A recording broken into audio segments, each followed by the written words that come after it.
Huawei has recently announced that they will be partnering up with GAC to make cars. Well, this isn't their first foray into that, but the question is this a good partnership? Will the cars actually be built? And is this the right move? Should a company who's never made cars themselves get into it?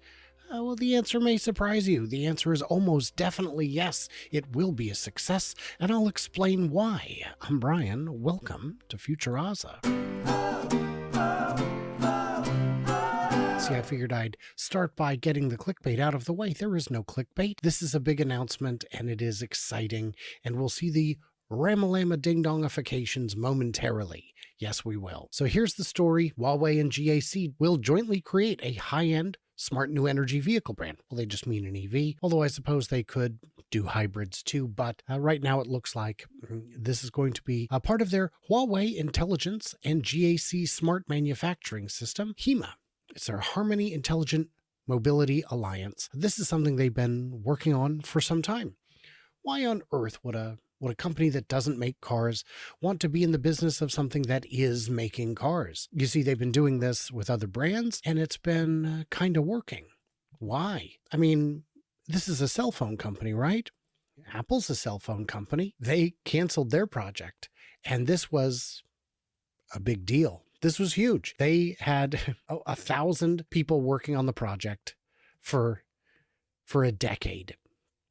That sounds expensive. Why can't Apple do it? If we look at something like they wanted to be under $100,000, but they spent more than $10 billion before canceling this project. $10 billion. Well, they were trying to do too much, you see. They were trying to bite off more apple than they could chew. They wanted a new battery. They wanted a new design philosophy. They wanted new everything. And new everything is, I don't know if you know this, quite expensive and difficult. And if you miss one of your targets, the whole project falls apart. So you look at something like Dyson. They were going to do the same thing. This is from Dyson's own website, October of 2019 update. Hey guys, we're building this future car. Here it is. Look at it. It started as a sketch and now it's something we're working on. We're going to spend $500 million on this project. Yeah, we know electric motors. We know batteries, but they pinned the whole thing on solid state batteries, which never came to fruition. And this car looks fine. I guess it looks less exciting than a Dyson vacuum. I think their vacuums look great. Here's some more pictures of it. You can see they got pretty far along. They just couldn't get the rest of the way there. They even tried to sell it off and it just didn't come to fruition. So if Dyson can't do it and Apple can't do it, and Dyson couldn't do it, they scrapped the project. And yeah, they had 500 employees working on it. They were planning to spend £2 billion, but they'd spent about $500 million before realizing if we bring this to market, we won't have the kind of margins we need. It's not going to happen. Well, it turns out some other people have been trying it as well. Xiaomi.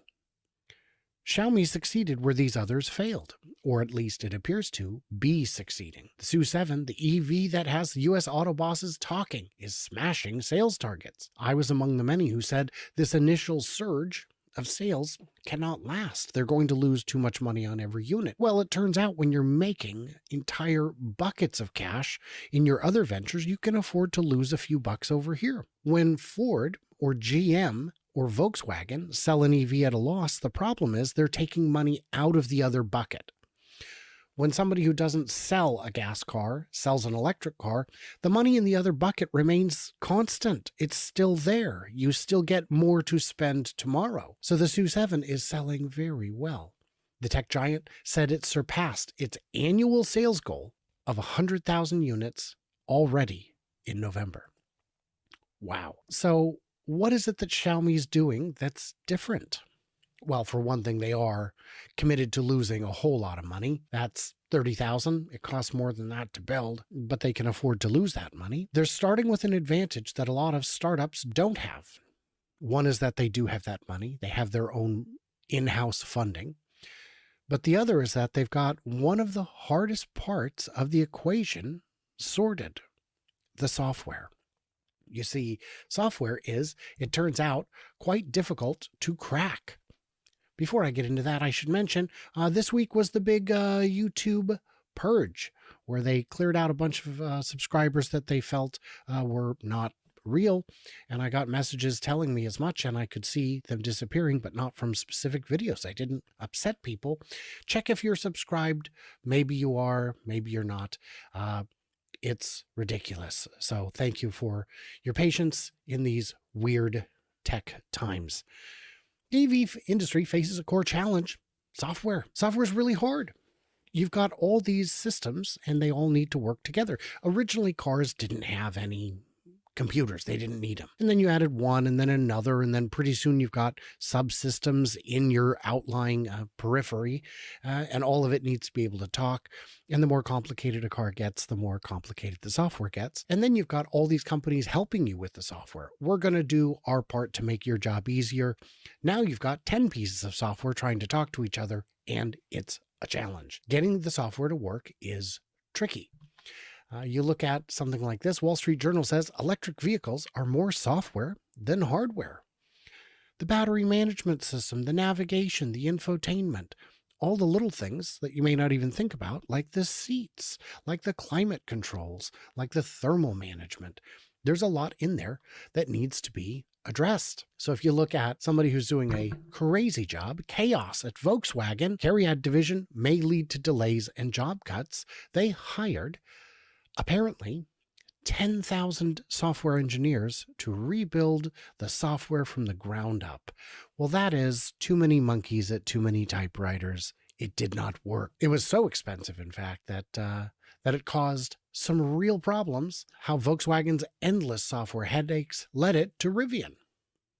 So they're just going to buy the software that works.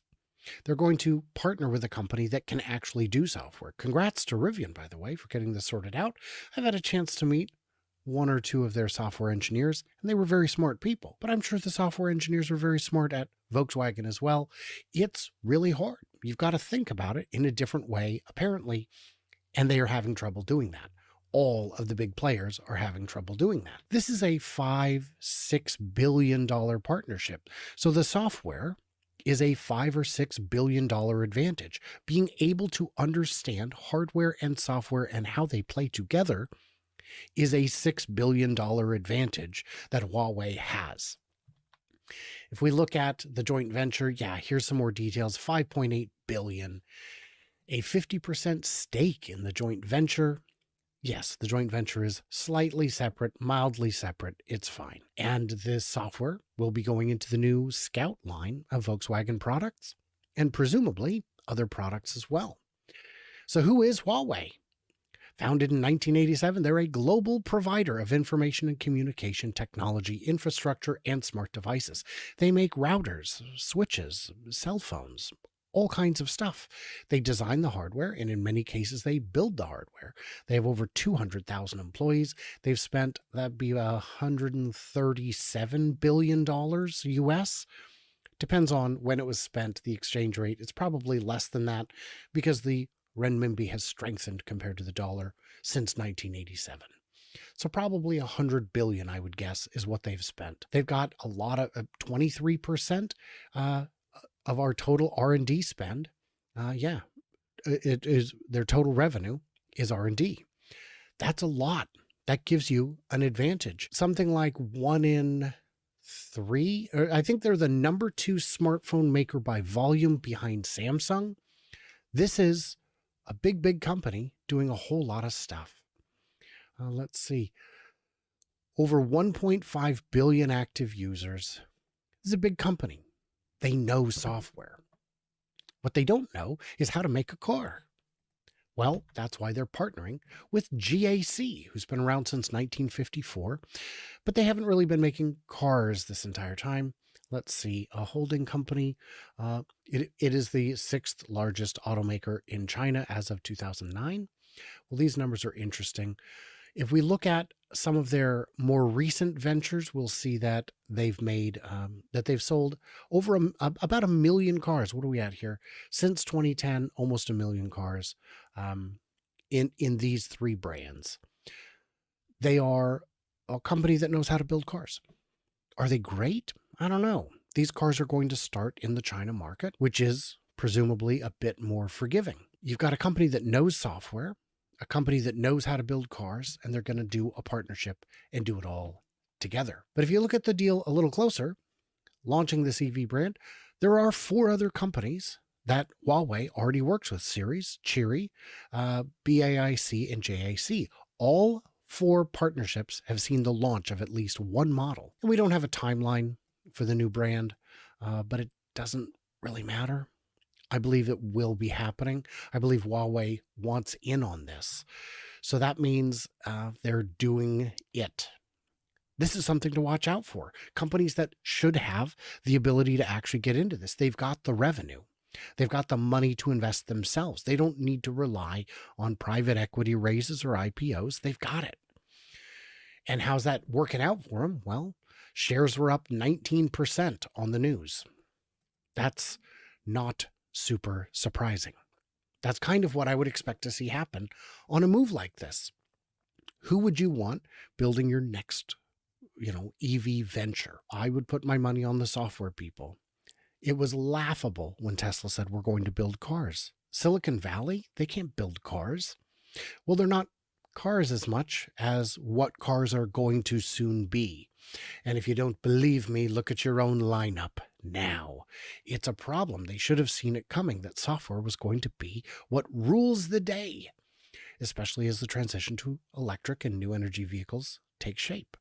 What did I miss? What did I misunderstand? Leave it in them comments below, and stay tuned and juicy. And I cannot wait to hear from you clever robots when you subscribe. Comments are mandatory. Check them out.